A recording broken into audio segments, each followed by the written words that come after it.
scripture. Everybody turn to Hosea 13:14.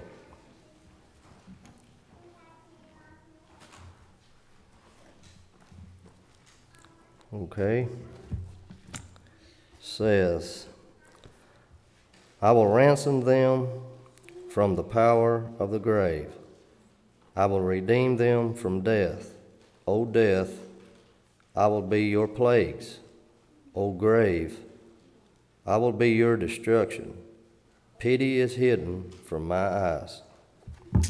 Amen. Now, why do people sneeze? Does anybody have any idea? Maybe. Huh? Maybe. Maybe. Well, we're going to see a video clip real quick from Dr. McLattery. And hopefully we don't have any problems like last week. Hello, my name is Dr. Sue McLattery. I'm the medical director from First Med Centers in Budapest, Hungary, and I'd like to give you some brief information about sneezing. This is your body's way of removing an irritation from the nose. What happens when you sneeze? The inside of the nose becomes irritated. A message is sent to a special part of the brain called the sneeze center. This in turn sends a message to a number of different muscles that work in a coordinated way to produce the sneeze. The muscles involved include the abdominal muscles, the chest muscles, the diaphragm, muscles controlling the vocal cords, and also the muscles in the back of the throat. Interestingly, we also always close our eyes when we sneeze. The sneeze center in the brain makes sure that all of these muscles work together in a coordinated and correct sequence, and the result is that the sneeze expels any irritating substance in the nose at a speed of up to 100 miles per hour. The causes of sneezing include things like dust, cold air, pepper, allergies to things like pollens or animal hairs, sometimes from bacterial and virus infections. Interestingly, up to 1 in 3 people are also sneezing on exposure to light. They are called photic sneezers.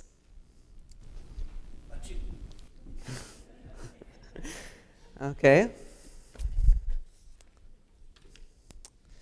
Now, a man by the name of Dr. James Banks, an allergist from Arnold, Maryland, says that sneezing is basically, quote, nature's broom, and it's a way our bodies purge foreign matter that has invaded our bodies, our noses.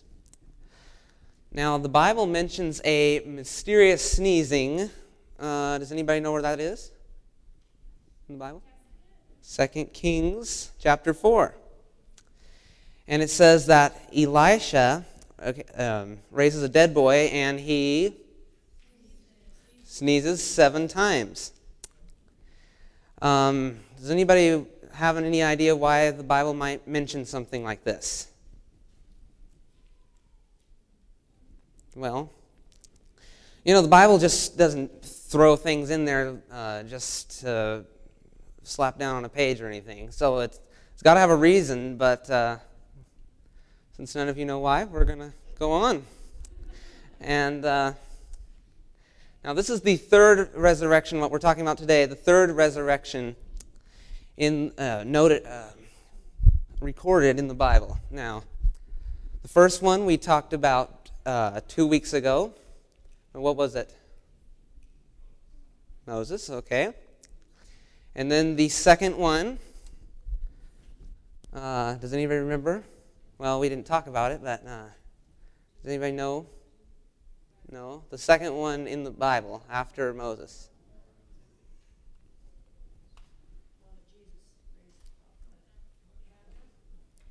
Well, it was, remember the widow of Zarephath, and when Elijah, he was fleeing from Ahab, and he stayed with her, and then her son died, and then he raised him back to the life. And then today we're talking about the third resurrection. And this story all starts with a woman, a great woman, who wants to do a kindness for Elisha the prophet. And we're going to 2 Kings chapter 4 and verse 8.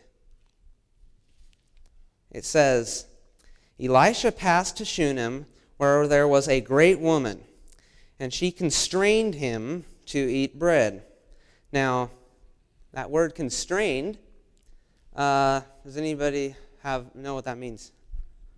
We're constrained in that verse. No. It means to compel or force. So it's not like when Elisha came through that she just said, oh, do you want to come to my house for dinner or something? He's like, no, come for dinner, come on. So that's that word constrained there. And continuing verse 8, and as often as he passed by, he turned in there to eat bread. And she said to her husband, behold now, I perceive that this is a holy man of God. Let us make a little chamber on the wall, and let us set for him there a bed, and a table, and a stool, and a candlestick. And it will be that when he cometh to us, that he shall turn in thither. And by this action, she's looking to support the ministry. And, a lot of us here don't have the actual opportunity to be the ministers, but we can often support by giving our offerings and that sort of thing. But what she's doing here is something a little over the top, a little extra. She's here wanting to build him a house, basically, you might say. Now, many of us believe that Ellen G. White was a prophet, right?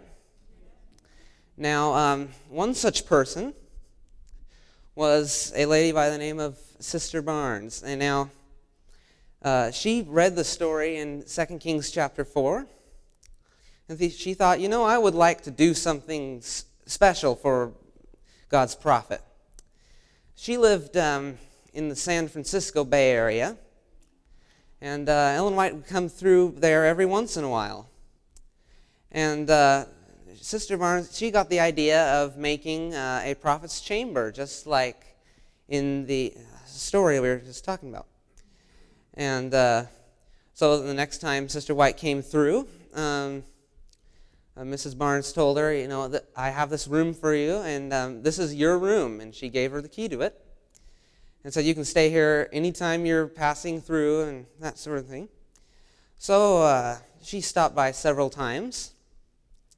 And this one time, a missionary and his wife were coming through, and they didn't have a place to stay. So Mrs. Barnes said, well, you can stay in this room, and we'll let you stay here. So she put the missionary and his wife in their room. Well, just a few hours later, then Sister White came by. And she said, oh, I'm so awfully sorry, I didn't know you were coming. I certainly would have saved the room if I knew you were coming. Oh, that's all right, she said. She was a very kind person, Sister White was. And she said, well, I have some neighbors here who are Seventh-day Adventists, and maybe they'll let you stay at her house. So they went over there. And the lady was like, oh, we'd be very happy to have Ellen White stay with us. We'd consider it a great honor, So they put Sister White up in one of the rooms. Now, this lady had 2 boys, and she wanted them to meet the prophet, So one was about 18, and the other one was about 20. And one was gone gambling and stuff like this, and the other one was drinking, all this kind of sad stuff. Well, when the boys finally got home that night, she said, boys, the prophet is staying with us upstairs, and I want you to meet her. But they were like, oh, we don't want to meet the prophet, let's just forget this. So they figured, we'll just get up real early tomorrow morning and leave before she even gets up. Well, they didn't know that one thing that she was in the habit of doing was going to bed early, like maybe 4 or 5 in the afternoon, and she'd get up by 3 a.m. Well, they didn't know that. So you got to get up early and go to bed early. Let's see. And she was like, so they came down the stairs the next morning, and when they came down, then Sister White and the lady were sitting, their mom was sitting in the front room. And the mother said, boys, I'd like you to meet our prophet, So, well, they had to be courteous and everything, so they met her, and when Ellen White said, how do you do, and all this kind of stuff.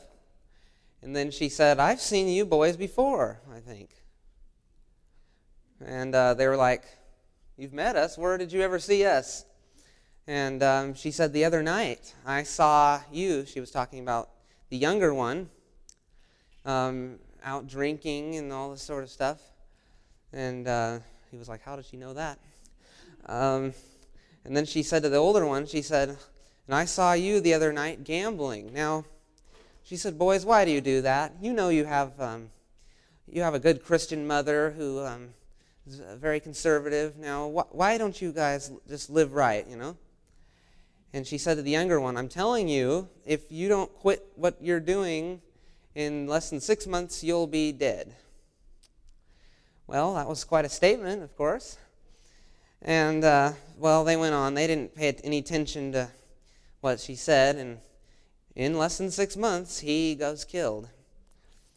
Now, shortly after this happened, the older boy said, Mother, I give in. If only we would have listened to what Sister White said, my brother might have been alive. Sometimes God allows things like this to happen for our own good, so that at least one person will be saved. Now we're on verse 11. Okay, it says, one day when he came thither, he turned into the chamber and lay there. And he was probably thinking, what could I do for this kind person? She's gone so out of her way to help us and that sort of thing. And he was probably thinking, what could I do? Well, how many of you struggled with gift ideas this Christmas? Anybody admits? Okay. Now, some people, as far as giving gifts, and they've just got this knack at it. They're really good at it, and they just come up with the best ideas and that sort of thing. That's some people, like you that raised your hand. Maybe you don't have. You raised your hand, so maybe some people don't have like the perfect knack of giving good gifts. And Elisha here, he don't have any kind of knack like this, so he decides to ask her. It's a last resort where you have to ask the person what they want. But Elisha's going to have to do it here because he doesn't have any kind of skills like this. So he tells Gehazi, say unto her, thou hast been careful for us with all this care. Now what is to be done for thee? Wouldst thou be spoken for to the king or to the captain of the host?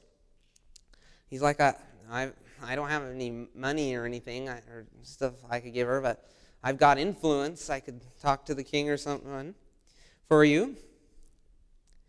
And she says, let's see. Well, then where is, she answered, I dwell among my own people. So she was basically saying, I don't want you to do any of this for me. And so Elisha said, well, what is to be done for her? To Gehazi. Now here's where we see a little bit where Gehazi sort of has that knack that Elisha doesn't have. Now, Gehazi says, still in verse 14, "Verily, she hath no child, and her husband is old." And he doesn't say something like some perfume or some flowers or candy or something like that. He suggests a son, the ultimate gift. Now, this is just way bigger than any car, house, or anything. This is just, wow. Now, in this whole storyline, you probably notice, but Elisha represents Jesus here. Now, what does Elisha's name mean? Does anybody know? Elisha's name means something.